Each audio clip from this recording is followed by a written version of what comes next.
Fala pessoal, seja bem-vindo a esse humilde canal e no vídeo de hoje nós vamos estar falando sobre lógica matemática. E se esse vídeo te ajudar de alguma forma, peço que você deixe aí o seu like e se tiver alguma dúvida, escreve aí nos comentários que a gente vai estar tentando te ajudar, tudo bem? Então, falando sobre lógica matemática, o primeiro ponto que nós vamos abordar é sobre argumento dedutivo e argumento indutivo, tá bom? Primeiramente, a definição de argumento. Um argumento pode ser entendido como um conjunto de fatos ou premissas e uma única conclusão, ou seja, essa conclusão ela pode ser verdadeira ou falsa, tá? Vamos pegar aqui o exemplo número 1, para ficar mais claro e ficar mais fácil de entender. O exemplo número 1, ele diz o seguinte: todo servidor possui memória. Deep Blue é um servidor, logo Deep Blue possui memória. Só uma coisa aqui que nós conseguimos observar é que 100% dos computadores que tiverem que forem servidor, eles possuirão memória, porque ele afirma no texto que são todos, ok? Uma outra coisa que nós conseguimos aqui extrair desse texto é a seguinte: quando eu pego do todo servidor possui memória até o ponto aqui, eu identifico que isso aqui é uma premissa. Da mesma forma que quando eu leio Deep Blue é um servidor, eu estou diante de uma segunda premissa. E o final aqui, ó, quando diz logo Deep Blue possui memória, nós estamos tratando de uma tese, uma conclusão desse raciocínio. Eu uni as duas premissas e construí um raciocínio. Tudo bem? Dando continuidade aqui no exemplo 2, né, vamos pegar aqui. Veja só, observe aqui. Ele diz o seguinte: é comum o sistema não funcionar após a atualização da versão. O sistema foi atualizado, logo o sistema não funcionará. Nesse texto aqui, você não consegue dar 100% de certeza que ao atualizar o sistema, ele irá travar. Ele só afirma o seguinte, que é comum. E pelo fato dele não te dar 100% de certeza, nós classificamos esse argumento como indutivo. Tudo bem? E os argumentos indutivos, eles são trabalhados na disciplina de probabilidade. Probabilidade. Que não é o foco desse vídeo, tá?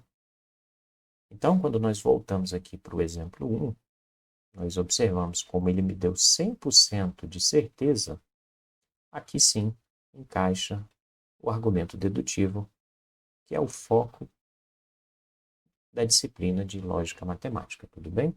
Então, eu espero que vocês tenham conseguido aí entender essa primeira parte, distinguindo aí o que é o argumento dedutivo do argumento indutivo e qual que é o foco da análise da lógica matemática. Dando continuidade aqui, vamos pegar uma definição rápida do que é lógica dedutiva, e ela diz o seguinte: é a parte da lógica que faz uso da dedução matemática para obter uma conclusão a respeito de determinadas premissas. Tudo bem? Uma informação que é interessante: a matemática, a lógica matemática, ela é uma ferramenta dentro da matemática que vai estar validando teoremas, ou seja, é uma ferramenta dentro da matemática que valida a própria matemática. Legal, né? Dando continuidade, vamos falar aqui um pouco sobre axioma e postulados. Axioma, a definição é a seguinte: o axioma é uma sentença ou proposição que não é provada ou demonstrada. Por quê?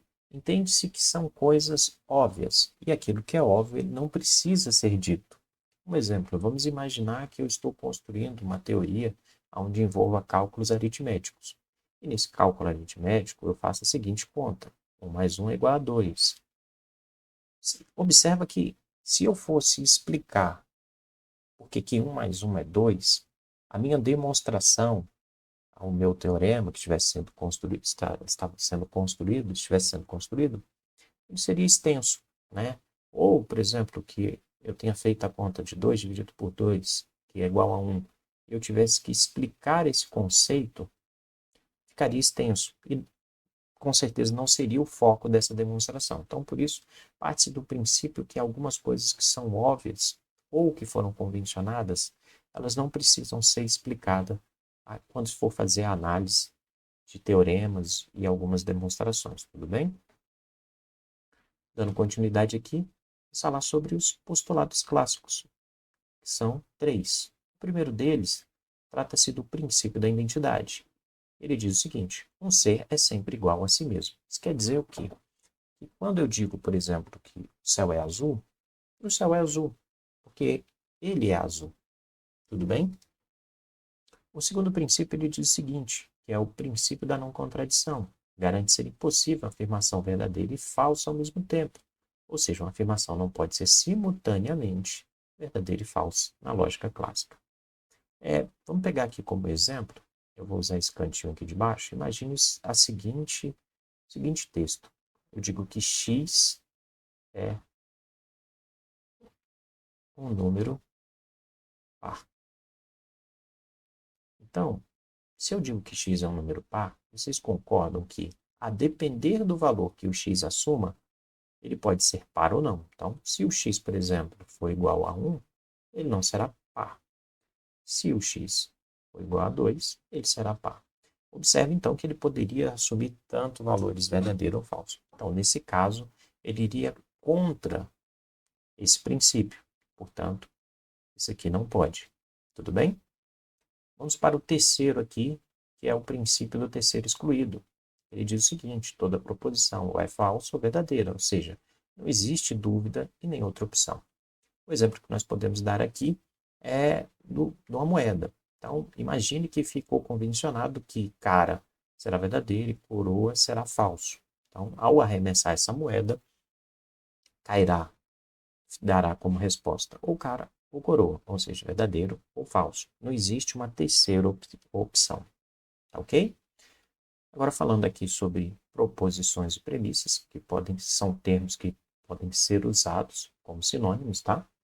Eu digo o seguinte: uma proposição ou uma premissa é uma sentença simples que temos como deduzir com certeza se ela é falsa ou verdadeira. Observe isso, que é muito importante, eu tenho que ter certeza se ela é verdadeira ou falsa.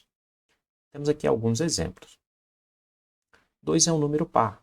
Nós sabemos que essa proposição ela é verdadeira. O Google é uma ferramenta de busca na internet, ou seja, nós sabemos que isso aqui também é verdadeiro, ela tem um sentido completo. O terceiro exemplo aqui diz o seguinte: não existe vírus para o sistema operacional Windows. Sabemos que essa informação ela é falsa. Então, observe que as proposições elas podem assumir tanto os valores verdadeiros quanto falsos.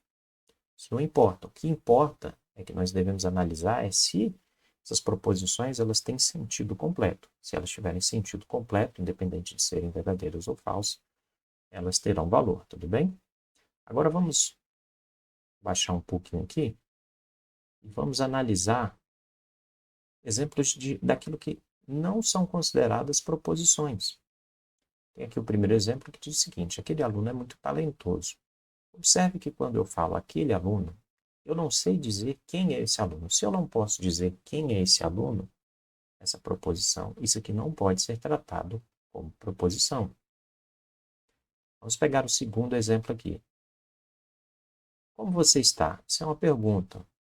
Toda interrogação, toda pergunta que é interrogativa, ela não poderá ser considerada uma proposição, porque uma pergunta não pode se atribuir valor verdadeiro ou falso a ela, tá?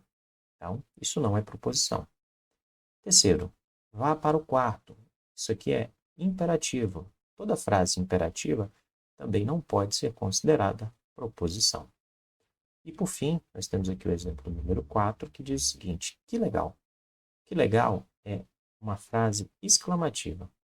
Tanto frases exclamativas quanto interrogativas sempre não poderão ser consideradas proposições, tá?